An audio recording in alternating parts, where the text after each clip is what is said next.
حضرت امام محمد بن حنبل کا دربار لگا ہے. ایک خاتون پردے میں سمٹی ہوئی مسئلہ پوچھنے آئی. حضرت ایک مسئلہ پوچھیے.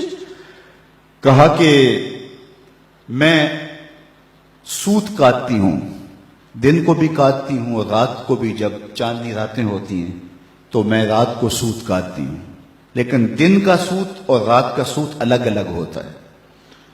کبھی کبھی ہوتا ہے کہ بازار سے بادشاہ کی سواری گزرتی ہے اور سواری کے گزرنے کی وجہ سے ماحول میں روشنی زیادہ ہو جاتی ہے، تو اس میں جو سوت ہوتا ہے وہ کوالٹی میں بہتر ہوتا ہے، اور میں جو اس روشنی میں کاتا ہے اور جو چاند کی چاندنی میں کاتا ہے ان کو اکٹھے ملا کے فروخت کر سکتی ہوں. اللہ اکبر. امام احمد بن حنبل نے خاتون سے کہا کہ اپنا تعارف کروا سکتی ہو، تم کون ہو؟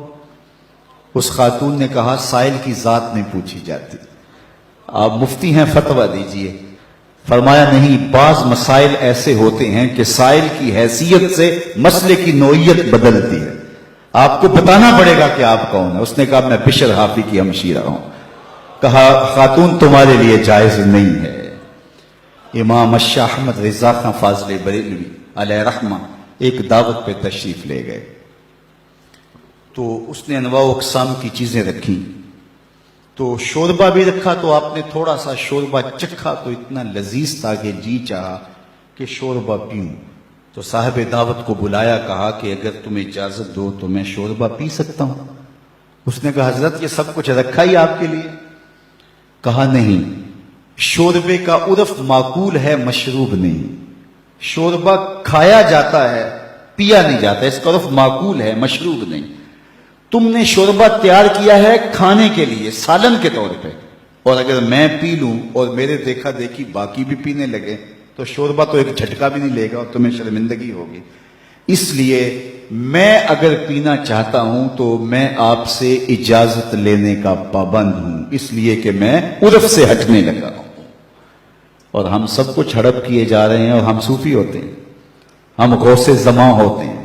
آج کل ہر آستانے پہ غوث زماں ہوتا ہے، ہر آستانے پہ قطب زماں ہوتا ہے. کبھی صدیوں بعد کوئی غوث آیا کرتا تھا. اللہ اکبر.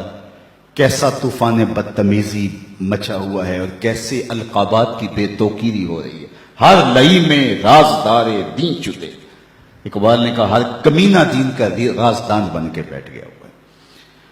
تو یہ ہے ہمارے بزرگوں کی احتیاطیں، یہ طریقت کا مزاج ہے. علامہ اقبال نے ایک جگہ لکھا ہے کہ جب تصوف فلسفہ بننا چاہتا ہے تو فقیر کی روح اس سے بغاوت کرتی ہے، اور اگر تصوف رہے تو کون تصوف کا ماننے والا نہیں ہوگا.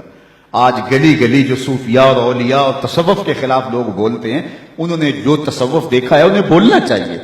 اگر حاتم السم کا تصور پیش کیا جائے، اگر احمد بن حنبل کا تصوف پیش کیا جائے، اگر اعلیٰ حضرت کا تصوف پیش کیا جائے تو وہ کہیں گے اس تصوف پہ تو ہماری جان بھی قربان. تو یہ تصوف کی حقیقی روح ہے، یہ تصوف کا حقیقی رنگ ہے. لوگوں کو اذیت میں مبتلا نہ کیا جائے، لوگوں کو تکلیف میں مبتلا نہ کیا جائے، لوگوں کو راحت پہنچائی جائے.